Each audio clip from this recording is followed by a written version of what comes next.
You don't believe in no fate. Every day digging the grave. Stepping up here with the stakes. City of dreams, city of...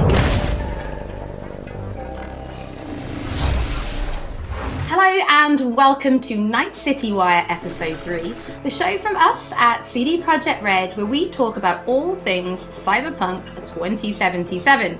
In today's episode, we're going to start by taking you on a tour of Night City in a new gameplay video and have a chat with senior level designer Miles.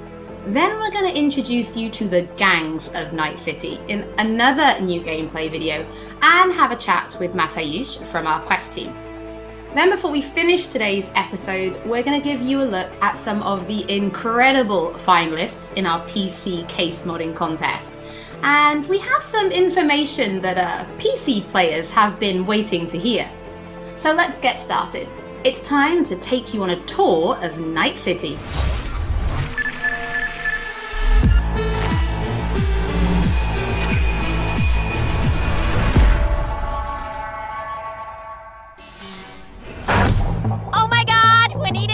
Today's news is Nova Max. Hi there. New to Night City? It's not so bad here. How we feeling today? Cause I feel amazing. The food. The Thai on 7th and Haywood. The pierogies down by the docks. Our home. Our pride.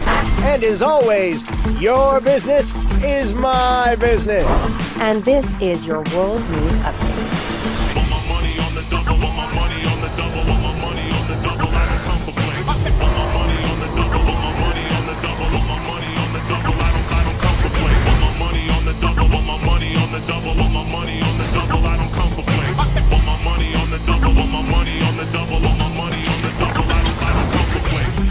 Endless possibilities and endless lies. We are fucked, America. And I don't know how we're gonna fix it. The homeless population in Night City has risen by 300%. Crime in Night City is now double the rate than in the new United States.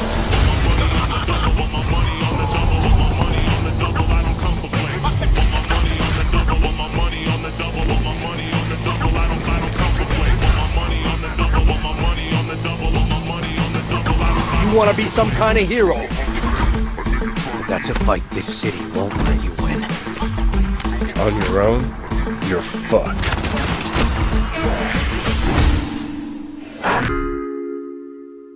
Well, on that note, that's it for today's Info Flash. Sleep tight, Night City.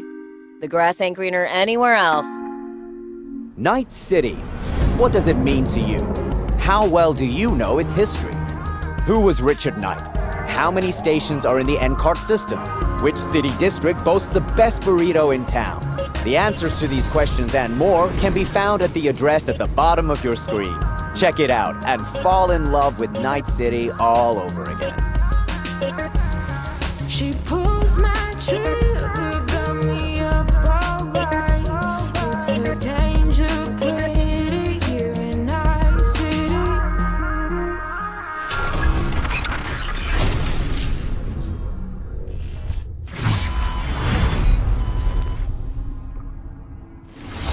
Well, since Night City is one of our stars of this episode, there is actually quite a lot to talk about. So let's start at the beginning. How did Night City come to be? Because yes, it exists in the world of the tabletop, but how do you take that and make what we've got now? Well, yeah, as you can imagine, making a city that is as big and complex as Night City is quite the ambitious project. First off, we sat down and we were really considering what is it that we wanted to do with Night City. In a way, Night City is the star of Cyberpunk, right? It is one of its main characters. We wanted to make a city that is very, very believable, right? I mean, the word immersion gets thrown around a lot, but really, we wanted you to be able to dive into it and feel like this is a real place. And then secondly, we also wanted to provide enough variety between districts so that exploring Night City would always be fun, right? There's no point in making a city that is all same-ish, and you know, it doesn't really matter where you go, because once you've been through one district, you feel like you've been through all of them. So for that, we first off started taking a look at the real-life geography that Night City is located on, and that would be on the coast of California. Knowing that Night City would be a coastal city gave us a bit of insight into what we would expect from the city layout. You'd expect the port, you'd expect huge industrial areas that would facilitate this kind of trade that you would assume a city of this type would have with the world. And then we went through and actually divided the city into several districts, 6 of them, and some of them are based on the original lore. We decided to give their own characteristics in terms of architecture, their demographics, the kind of people that would live there, and also the function within the city. Each of these districts in turn we divided into further sub-districts, which we further characterized using the more grand theme of the larger district. This process, I think, has resulted in a city that feels quite alive, has a lot of character, where each district feels like its own distinct zone without feeling separated from the larger picture. And that results in something that allows the player to easily navigate even the complex concrete jungles of Night City simply by looking around and always having a rough idea where you actually are. But Night City is clearly so different from anything we've ever created with The Witcher. Can you give us some idea about, or some insight into just how big and how densely packed Night City really is? Yes, so I'm not exaggerating when I'm saying that Night City is easily the most complex thing that I or the others have worked on. The city is super organic, right? It's not like a chessboard layout, but the layout of the city is crazy, and you can tell that it grew in phases, right? Where buildings have been built on top of each other, and I guess the mega buildings that we have showcased are a great example of this. You'll actually see that they are located on some kind of pillar, and then expand outside and then up high into the sky, and underneath it you'll have space for other buildings. This yields a lot of interesting experiences when it comes to exploration, and that's the one thing I'm most excited about for players to experience. We've been saying that our exploration is super vertical, right? But what this really means is that it changes the way you explore the city. Compared to our previous games, you won't be able to easily set out on a target in the distance, right? You won't be able to say, oh, there's a castle on a hill over there, I'll try to get there, and then you'll be lost in the way. But here it's much more intimate, much more moment to moment. You might be roaming the cities and get a call by your fixer who informs you about a job nearby that you might be able to do, right? Or you find an alleyway and you walk down one of the many alleyways that the city has to offer, and it's always a surprise. You don't know if you might stumble upon some gangers hanging out that are up to no good. Sometimes, and these are the moments that I often get surprised with, you even stumble upon the odd elevator that is meant to connect parts of the, different layers of the city. And it's quite astonishing sometimes to see where you come out when you enter one of these and, find that, oh, this is actually how it connects to the world. That's crazy. And now I'm here, and now I know there's a shortcut that I can take. And again, this all serves to really enhance this sense of wonder that we all come to love from open world games, and the whole city is built to cater to that. I mean, you guys have really brought Night City to life, and I really want to make a point of that. It is a living, breathing city. So as a level designer, can you give us some insight into those little touches that you guys have made? Because I hear you guys have even been placing rubbish by hand. Oh yes, we've been placing quite a bit of rubbish, and that's certainly one of the more glorious parts of being a level designer or an environment artist, where you get to litter the streets that you've spent time building with the garbage. But it's details such as this that we find really important to make the city feel alive, and also we take great pride in the process of making this, right? We have a lot of fun actually placing a lot of what we call mini stories, right?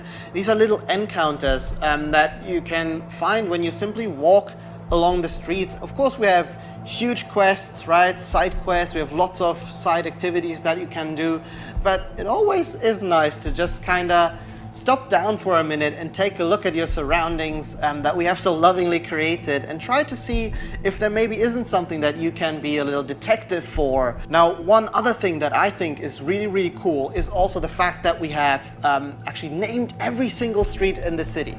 So not only will NPCs be able to communicate their locations or the locations they want you to visit by sort of referring to the street names, but also you will be able to talk to your friends about it in that way, right? Have you been to Poplar Street in Japantown, for example?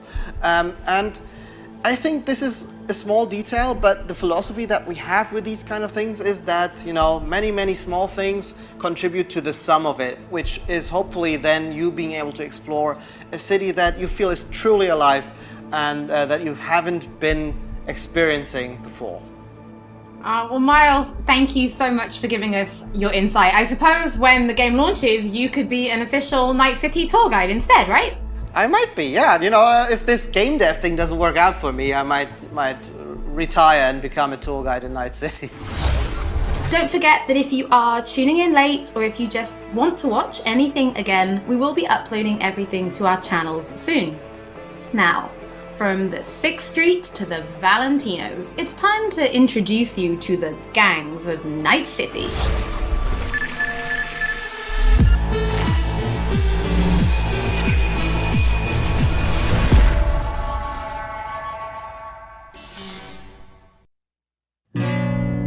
You know how things work in Night City? The stronger survive, but that's how things stand. You're either somebody, or you fizzle out into nothing. D.C. ain't a city that lets you get by without buddies. Be very careful, my friend. We are all so far from home. Which gang's the city's biggest and baddest, according to the NCPD? Scavs hold the body count title. Or Maelstrom, depending on the season. One time, a Maelstrom ganger killed a young kid right in front of my eyes for shits and giggles. Crumb-sucking psychos. And who the fuck are you to say what can and can't be? I'm gonna introduce you to our meat grinder. About time we had some fun! Think Maelstrom never forgets? Never! I hate these Borg fuckers. Just a gang like any other, right? I'll take the Valentinos. They follow God and the Santa Madre. Honor means something to them. How'd you meet Jackie? We started out together. In the Valentinos? No, in the fucking Bible book club.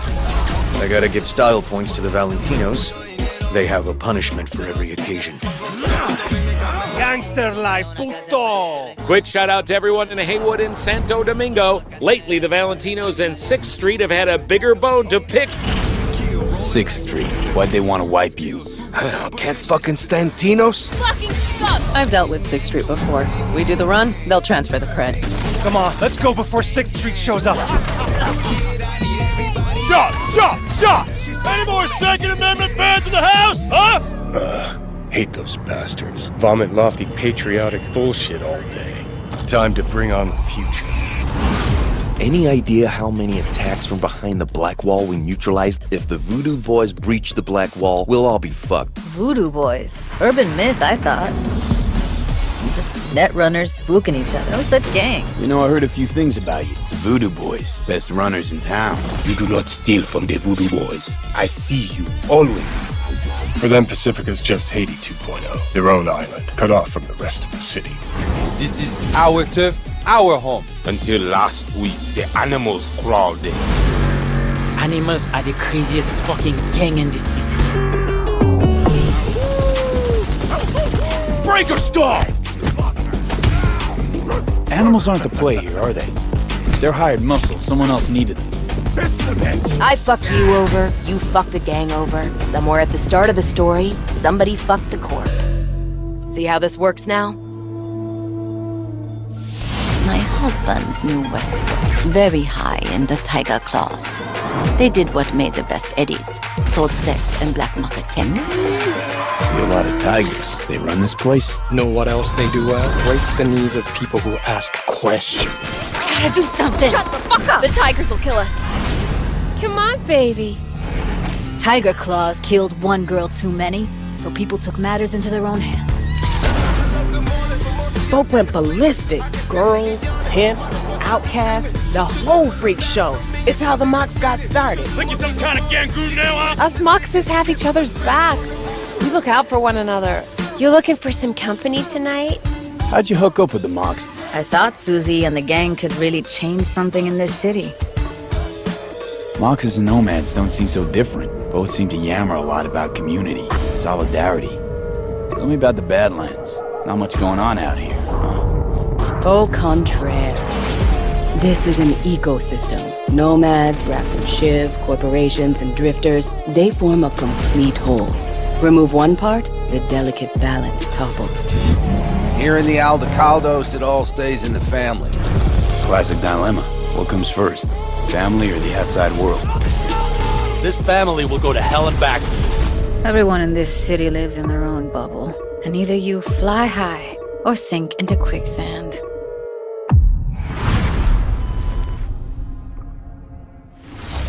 Mateusz, thank you so much for joining us. I have personally been really excited to give people a closer look at the gangs. We've shown a little bit on Twitter, but their styles are so distinct. Yes, I enjoyed them a lot as well in our game. I think they're very cool. But let's start then with the kind of role that they play, because gangs really do play a prominent role in Night City, correct? Yes, definitely. The gangs, they rule the streets of Night City. You know, they have the newest cyberware, they have the newest weaponry, and they are really a power that everyone needs to take into account when they are thinking of operating in Night City. You will encounter them as you explore the city, of course, but also as you complete main quests, side quests, different jobs for the fixers. Sometimes you might even get hired by them. But then, I suppose everybody's thinking then, can you join a gang? Well, V is a merc, and mercs of Night City are this unique, distinct group that stick mostly to themselves, right? And they get jobs from a variety of factions. They can get jobs from corporations, they can get jobs from gangs, they can get jobs from different kind of like influential clients. Because of this, nobody will ever trust a merc to be one of them, right?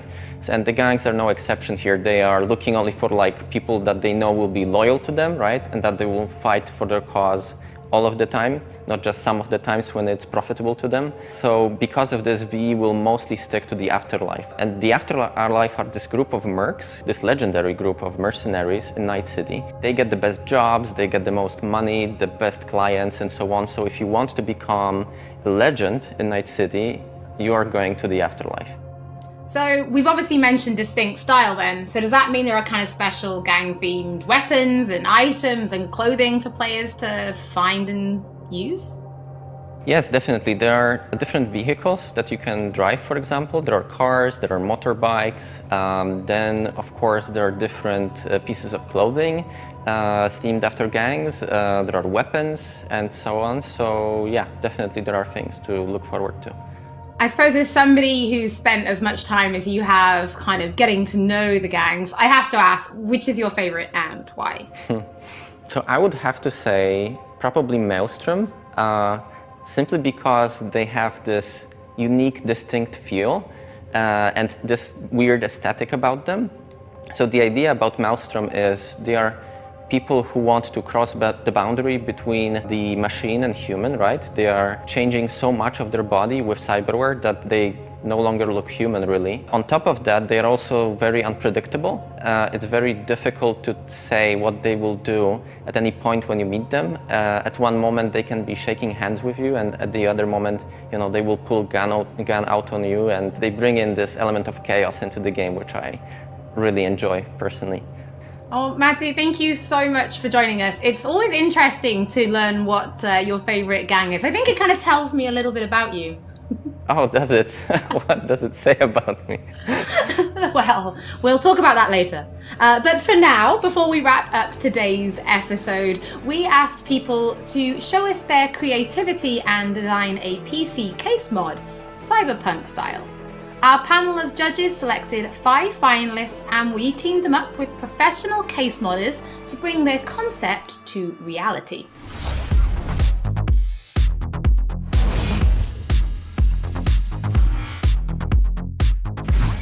These 5 amazing designs will be fighting for the main prize, an Alienware Aurora PC along with other awesome gaming peripherals, brought to you by our partners Alienware, Nvidia, and SteelSeries. Let's see the mods. I absolutely loved this one. The whole aesthetic works with each other. Absolutely next level. Honestly, kind of terrifying.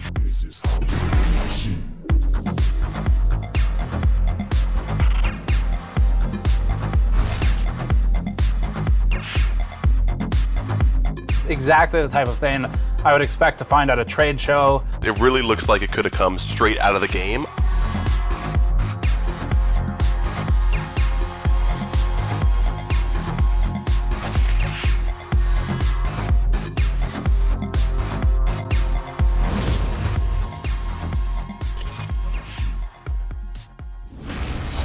To watch the full PC case modding video and to get more information about when the winning design will be available on charity auction, stay tuned to our social media channels.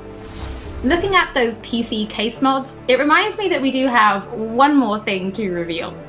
If you're going to be playing Cyberpunk 2077 on PC when it launches this November, we do have some specs to share that I think some of you have been waiting for.